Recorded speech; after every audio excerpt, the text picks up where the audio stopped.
주님께서 여러분과 함께 또한 사제의 영과 함께 마르코가 전한 거룩한 복음입니다. 주님 영광 받으소서. 그때 예수님께서 제자들과 함께 가이사리아 필리피 근처 마을을 향하여 길을 떠나셨다. 그리고 길에서 제자들에게 사람들이 나를 누구라고 하느냐 하고 물으셨다. 제자들이 대답하였다. 세례자 요한이라고 합니다. 그러나 어떤 이들은 엘리야라 하고 또 어떤 이들은 예언자 가운데 한 분이라고 합니다. 예수님께서 다시 그러면 너희는 나를 누구라고 하느냐 하고 물으시자 베드로가 스승님은 그리스도이십니다 하고 대답하였다. 그러자 예수님께서는 제자들에게 당신에 관하여 아무에게도 말하지 말라고 엄중히 이르셨다.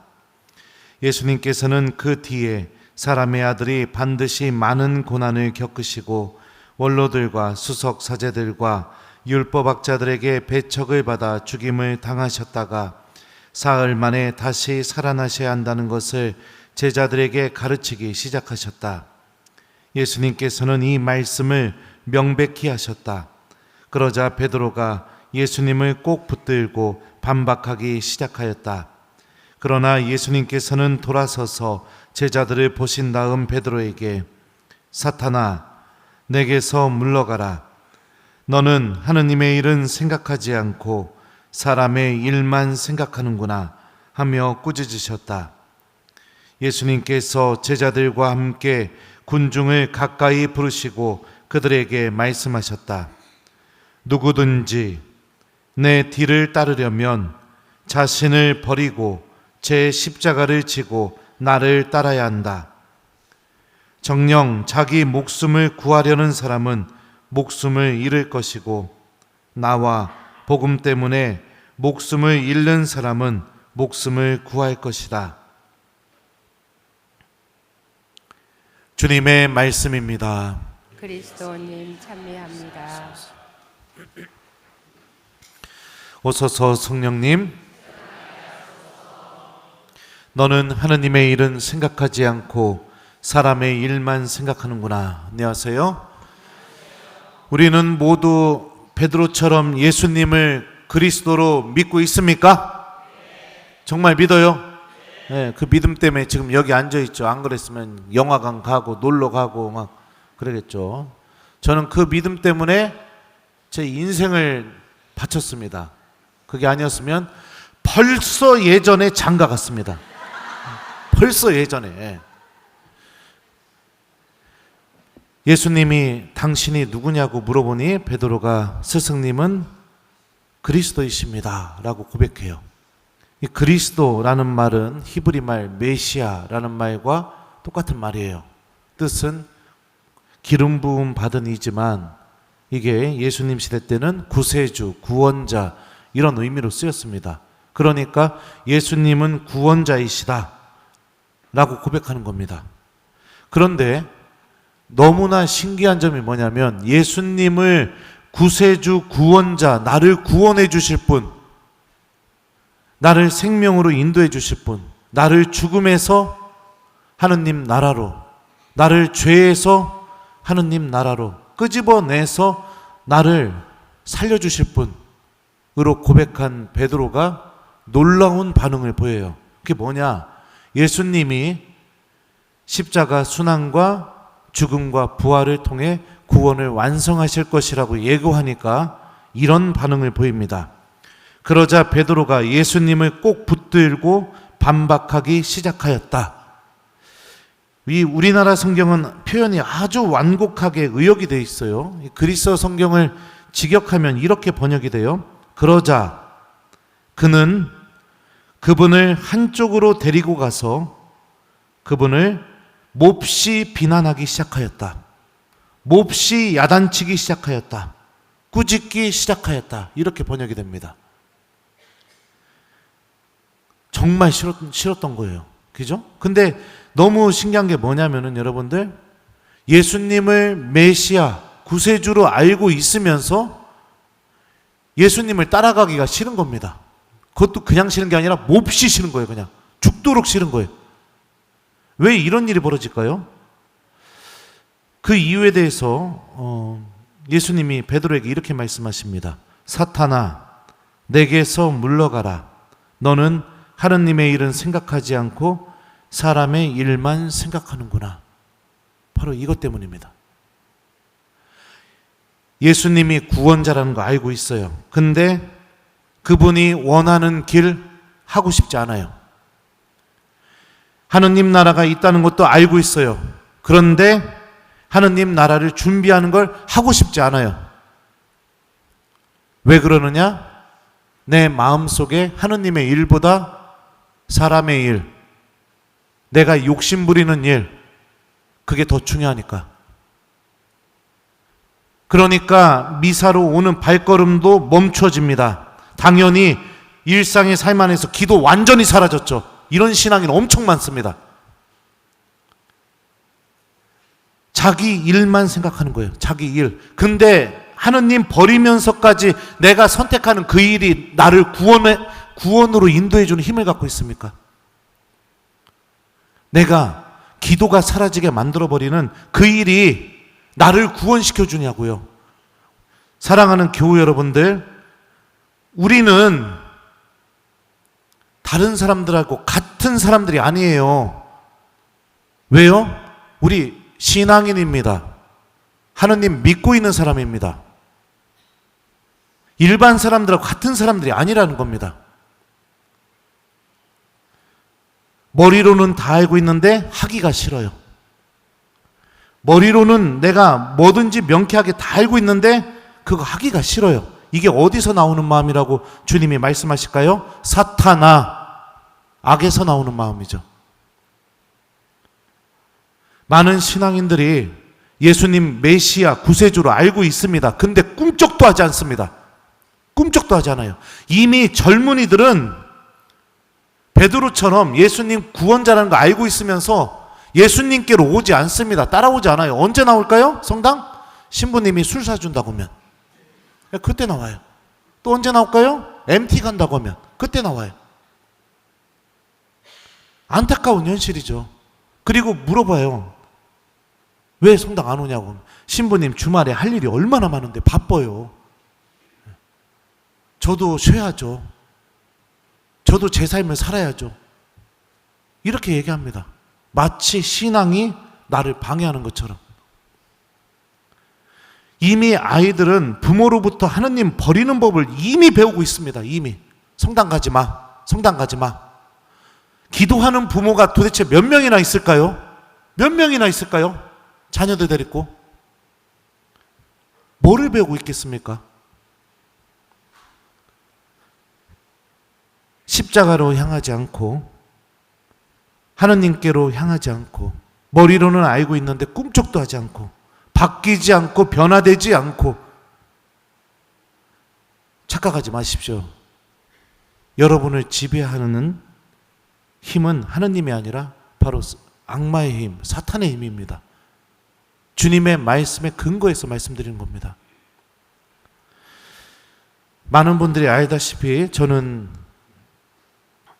사제서품 받을 때 주교님께 이런 말을 했었어요. 주교님, 저는 좋은 사목, 나쁜 사목, 하고 싶은 사목, 하기 싫은 사목, 이렇게 구분하는 것 자체가 잘못되었다고 생각합니다.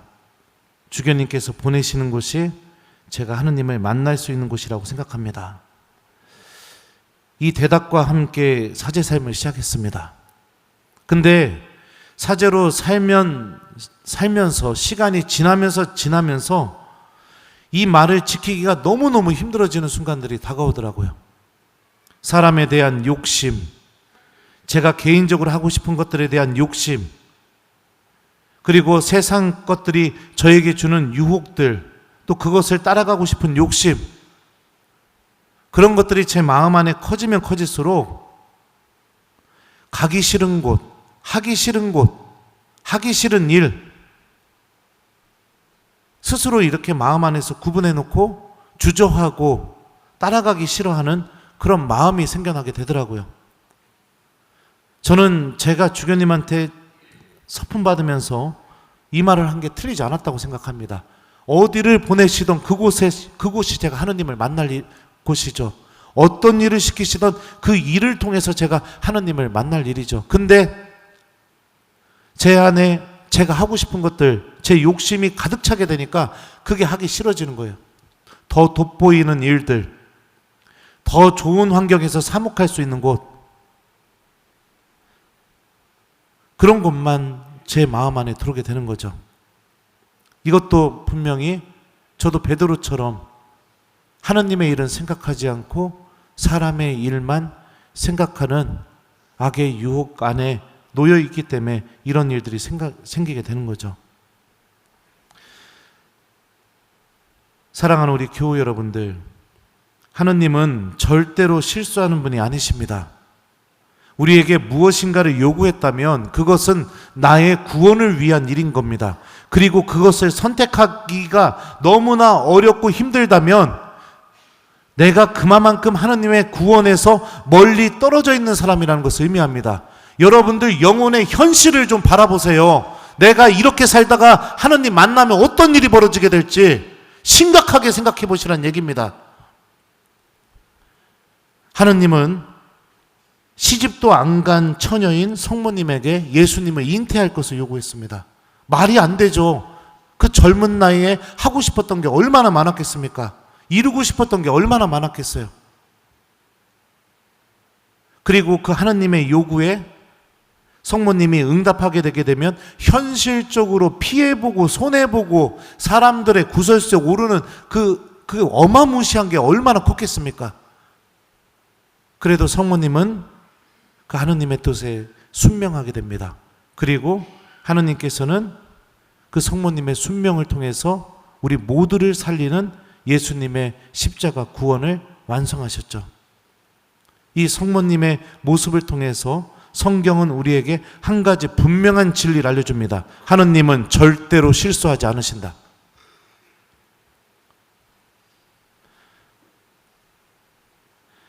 오늘 제2독서 말씀 들어보죠. 나의 형제 여러분, 누가 믿음이 있다고 말하면서 실천이 없으면 무슨 소용이 있겠습니까?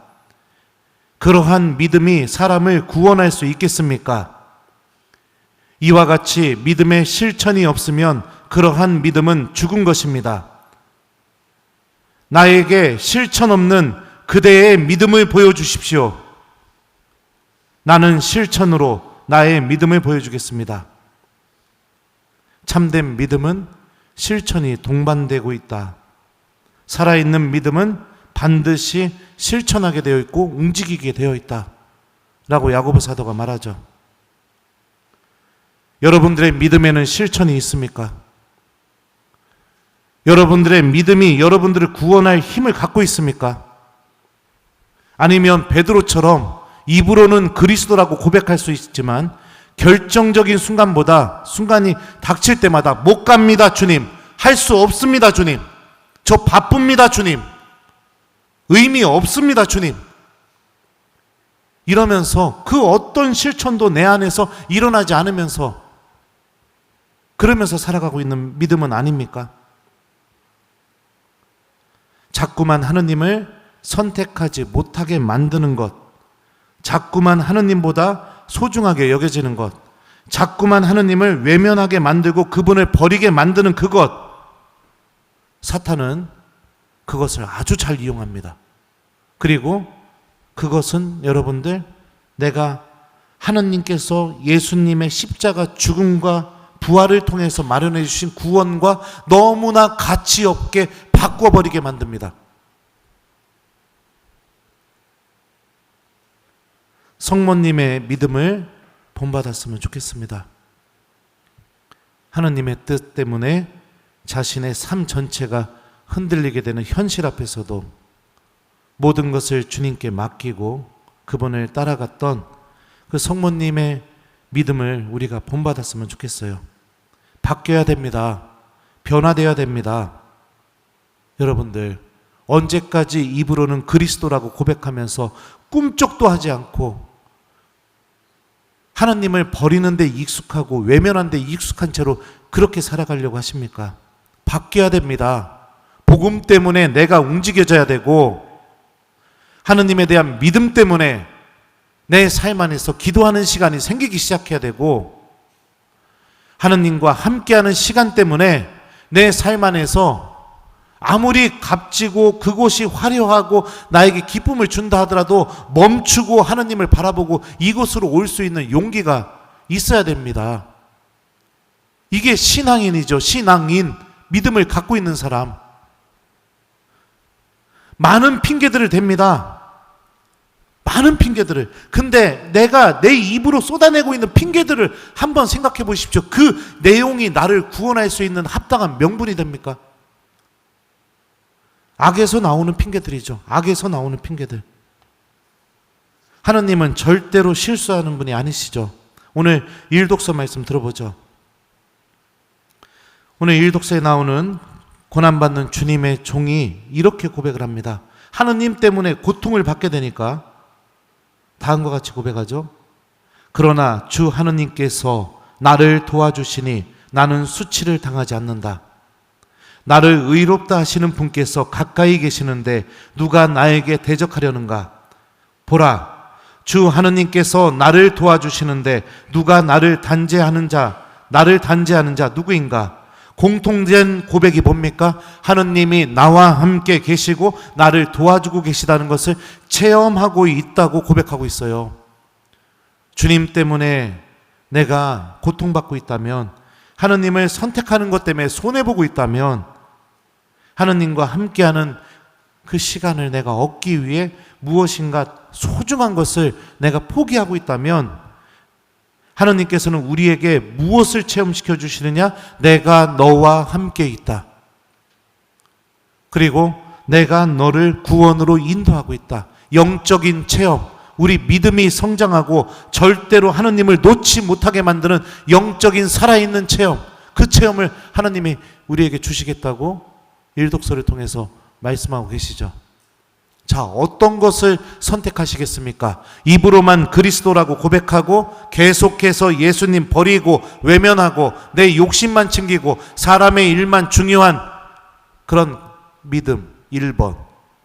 2번, 예수님을 그리스도로 고백하고 예수님을 따라가고 주님의 말씀을 기억하고 실천하고 손해보지만 하느님이 나와 함께 계시다는 것을 체험하면서 구원을 준비하는 믿음. 자, 몇 번이에요? 몇 번? 역시 제 본당 신자들이에요. 제 소망이 뭔지 아시죠? 여러분들 다 데리고 천국 가는 게 제 소망입니다. 그죠? 네. 유혹받을 수 있어요. 넘어질 수 있어요. 왜요? 우리는 인간이고 약하니까. 근데 이렇게 주님이 말씀하실 때 다시 정신을 바짝 차리고, 그리고 사람의 일이 아닌 하느님의 일을 바라보면서, 하느님의 일이 무엇이겠습니까? 나를 구원하고 나를 살리는 거겠죠. 그 하느님 구원에 대한 소중함을 내가 바라보면서 다시 실천하는 믿음, 다시 하느님을 선택하는 믿음, 내가 그렇게 회복하면 되겠죠. 명절인데 강론이 매운맛이라 미안합니다. 근데 어찌 그렇겠습니까? 오늘 독서와 복음을 보십시오. 어찌 제가 여러분들에게 괜찮아요, 그냥 기도 안 해도 돼요, 괜찮아요, 미사 몇 번 빠져도 돼요, 괜찮아요, 하느님이 다 용서해줘요, 괜찮아요, 어찌 제가 이렇게 말씀을 선포할 수 있겠습니까? 저는 거짓 예언자가 되기 싫습니다. 저도 마음이 아파요. 하지만 사랑하는 우리 교회 여러분들, 예수님을 꼭 붙들고 한쪽으로 데리고 가서 몹시 꾸짖으면서, 몹시 몸부림치면서 못합니다 주님, 이렇게 외친 베드로의 모습은 악에서 나온 모습이에요. 우리들도 그런 순간들이 많이 있죠. 다시 마음을 고쳐먹고 주님의 말씀이 빛이 되어준다는 걸 기억하면서 우리들의 삶 안에서 하느님을 선택할 줄 아는 용기, 그 용기를 청하면서 우리 이 미사를 정성껏 봉헌했으면 좋겠습니다. 숙제 드려요. 이번 주 한 주 동안 여러분들 하느님을 다른 것과 바꾸지 않기, 이거를 숙제로 드립니다. 하나님 찾아야 되는 순간에는 먼저 하나님을 만나십시오. 예를 들면 아침 기도, 저녁 기도, 그죠? 주일 미사. 내가 하나님을 찾아야 되는 순간들. 그 시간을 다른 것과 바꾸지 않기. 숙제 내드리니까 열심히 잘 실천해 보시기 바랍니다. 우리들 마음속에 하느님의 일에 대한 열망이 가득 차졌으면 좋겠습니다. 너는 하느님의 일은 생각하지 않고 사람의 일만 생각하는구나. 아멘.